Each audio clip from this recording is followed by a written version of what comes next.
Le plan allemand est d'abord de précipiter le retrait de la Russie du conflit pour transférer les armées du front Est au front Ouest.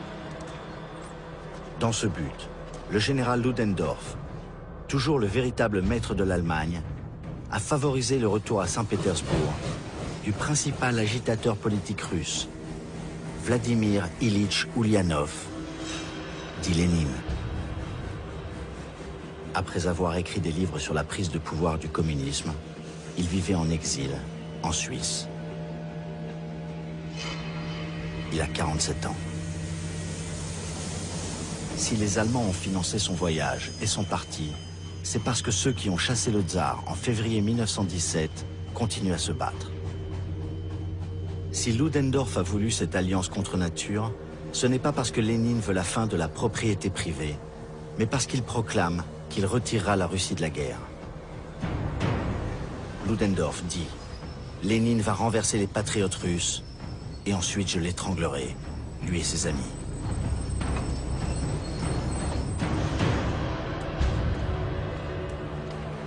Dans cette Russie anéantie par la guerre, cette Russie de la misère, de la famine et de la désorganisation de l'armée, Lénine dit « La paix, le pain, la liberté et la terre sont nécessaires à cette masse. » Lénine accuse le gouvernement provisoire de Kerensky de continuer la boucherie impérialiste.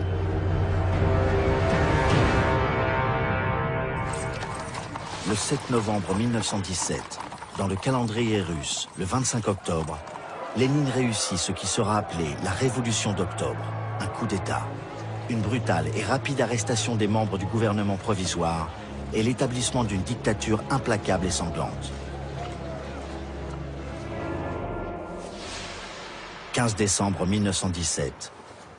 Les soldats allemands et russes sortent de leurs tranchées, franchissent les barbelés et fraternisent. Le nouveau régime communiste de Moscou vient de signer un armistice et entame des négociations pour mettre fin à la guerre.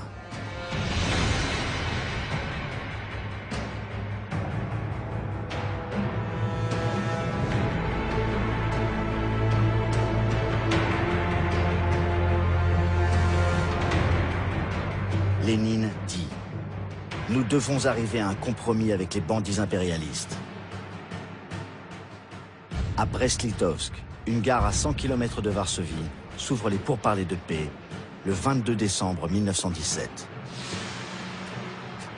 Les Allemands accueillent goguenards les communistes qui ne se font pas d'illusions sur les concessions territoriales qu'ils vont être obligés de faire.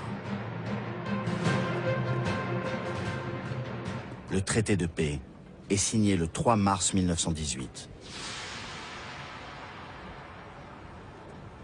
La Russie est amputée de près d'1 million de kilomètres carrés et du quart de sa population. Des pays baltes à la Pologne, qui va renaître, et l'Ukraine, qui entre aussitôt en guerre contre les bolcheviks. Ludendorff a réussi son coup. Il peut transférer une grande partie de son armée à l'ouest. En mars 1918, une Allemagne exsangue, affamée, peut ainsi concentrer 2 millions d'hommes sur le front ouest.